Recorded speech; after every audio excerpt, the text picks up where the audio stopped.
Hey, it's John and Mike, BrewDashFoods.com, and it's another seasonal video here in the late 2021.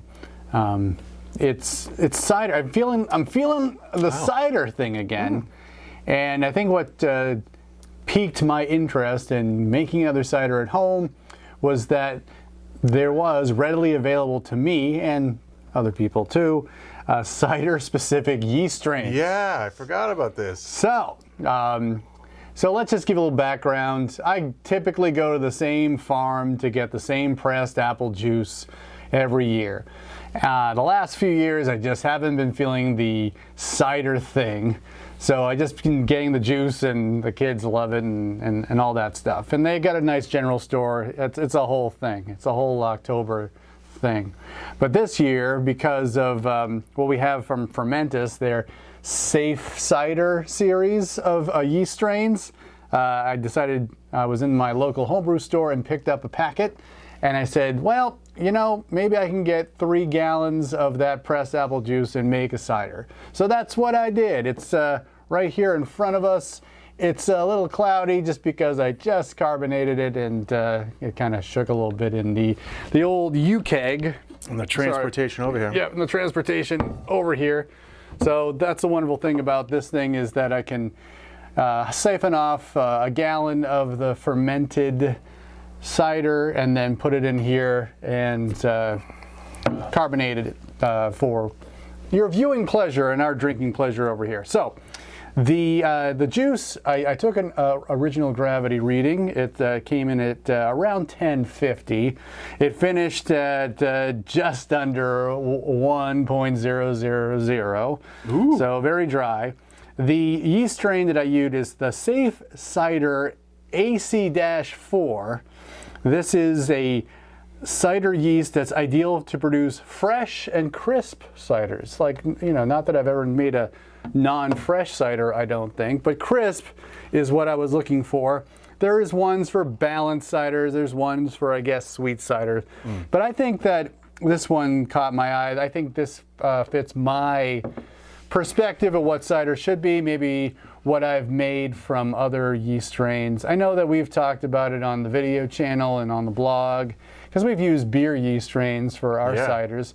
And I like Nottingham. I think that we had even a discussion about other SO4. Yeah, English yeast strains.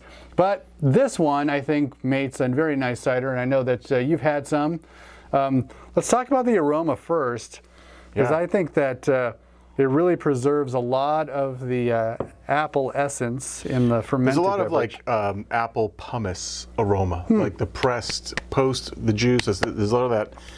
To me, there's the peel and the stuff. It's just like that like what's left over. I get that, but there's still a brightness to it. Yep. You know, it smells like apple fleshy to me, almost like maybe like those dried apple rings. Yep. That's what I get on the aroma, with a little bit of like an acidic note to it, a brightness to it. Yeah, and I think that's what I was really happy about it. That it's dry. The acidity is right where I think it should be. Yeah. Kind of finishes with some, like, an essence of apple, whereas other yeast strains had like almost a tannic dryness that I didn't like. This isn't like overly apple. I mean, it definitely tastes like apples and cider, but it's also, but it's not. Cloying isn't the right word, but sometimes the apple character and other ciders that I've made and that we've had in the past are just, there's just something, I guess I would say, flabby about the apple character. It's just not, you know, a great character, but this is like, it's very bright and crisp, as the description for the yeast says. It's a really great, like, there's no strange edges to it. Yeah. It's pretty straightforward cider. The only thing for me in this is that, yeah, it smells great. Sorry, I'm in my own world for a second. First of all, I'm trying not to pound it down because I absolutely love it. I think this is the best cider I think I've ever had, commercial or otherwise. Maybe it's just hitting my palate the right way today. But my only would be, I wonder if you just fortified the must with a little bit of, say, honey or some brown sugar or something. Yeah. I just think it needs a little something extra to like be like, for me right now, this is like 8.5, 9 out of 10. Wow. So, but it just needs a little kick of something, and I don't really know what it is. It'd be fun to take exactly this and start experimenting with maybe adding some tannins, playing with the acidity level, post ferment, adding those things. I wonder how this would carry, say, or maybe what's the New England cider where you put like some raisins in it? Sure, and brown like, you know, sugar, when you, and all that. I've done that. I wonder how this would carry a little bit of like cinnamon stick or something. This might even be great warmed up with a cinnamon stick and a shot of something in it. You know, it would be wow. It would be great. It would be great. Like make a hot toddy, but with some of this and your favorite spirit of choice. There you go. Yeah. Okay, that's a plan for later. Then we're off the rails now because I'm so excited. I'm so excited. I do have 2 more gallons of it. So just a little bit more information about the process. It really was just juice and yeast and proper temperature and time.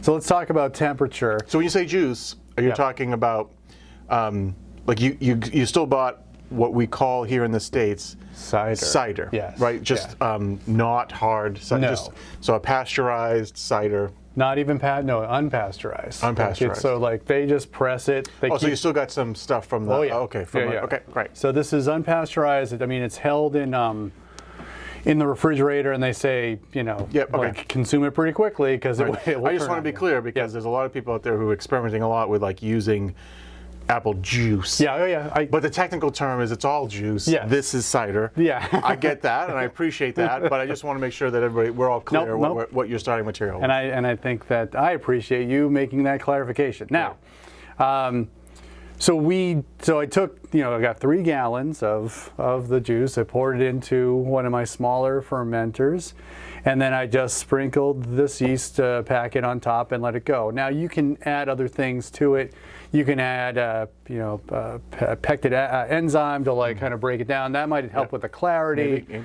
Certainly, like with more time. I mean, this is probably like maybe 5-6 weeks in terms of like when I started the fermentation to now we're drinking it. The only other thing I would say about fermentation temperature, there's a farm in New Hampshire, Poverty Hill Farm. They make Farnham, or is it Poverty? Yeah, it's Farnham Hill Cider is the name of their brand. And I followed the owner because he seems to be a super like passionate about it, super expert. And he always talked about cider being a completely different fermentation animal than wine, than beer, than anything else. That if you really want to keep like some of the delicate flavors and aromas, you should be fermenting at cooler temperatures. So I found the coolest section of my basement and was able to ferment at around I'd say 60 degrees Fahrenheit, 22 degrees Celsius or so. The stats on this particular yeast strain said that the temperatures that are ideal for fermentation for this is 18 to 24 degrees Celsius, 64 to 75 degrees Fahrenheit. So I was in the lower range of that because it will work between 10 and 30 Celsius or 50 to 86 degrees Fahrenheit. So I was definitely on the lower end, but I think that I know when things are done. It's certainly this is, and my hydrometer confirmed it when I pulled the sample. So I don't know. I think that like even experimenting with fermentation temperatures for me, like I like to keep it cool, and that seems to work out for me good. Yeah, it's definitely worked out here. I wonder too if you fermented cool for say the first week or so, the first, get to the point where you think you're got about 10% of the way left, but it's not really strongly evolving CO2 anymore, because that's where you're going to lose your volatiles, those aroma compounds, and then let it rise up in temperature, move it someplace a little bit warmer, just to ensure a good finish. But that being said, you've already gotten down to 1.000, so it didn't really need that per se. But if you wanted to speed the process up a little bit and still try to preserve aromatics through a cooler ferment, that might be a way to do it, to do a ramp at the end, right? So, and then lastly, like you said, there is no back sweetening. It's straight up out of the... And I don't think, I don't like that. I mean, I want these things to be dry. I just want that dry apple character to come through. Because once it gets even just remotely a little more sweeter, I can't drink much of it for some reason. It just doesn't do it for me. Nope, I'm with you. So, all right. Well, thank you very much for watching this video.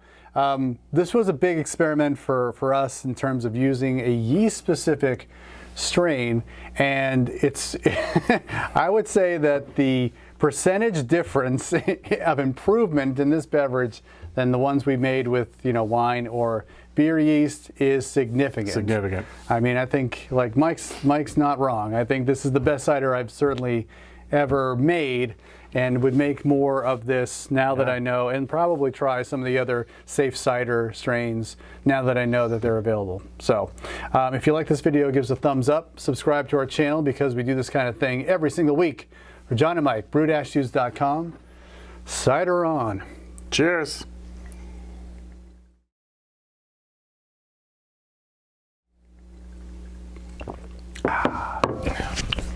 Did you almost say not cheers? Or? I did. There was a very subtle pause there, because I was like, "What did he say? What is he saying? Tell me."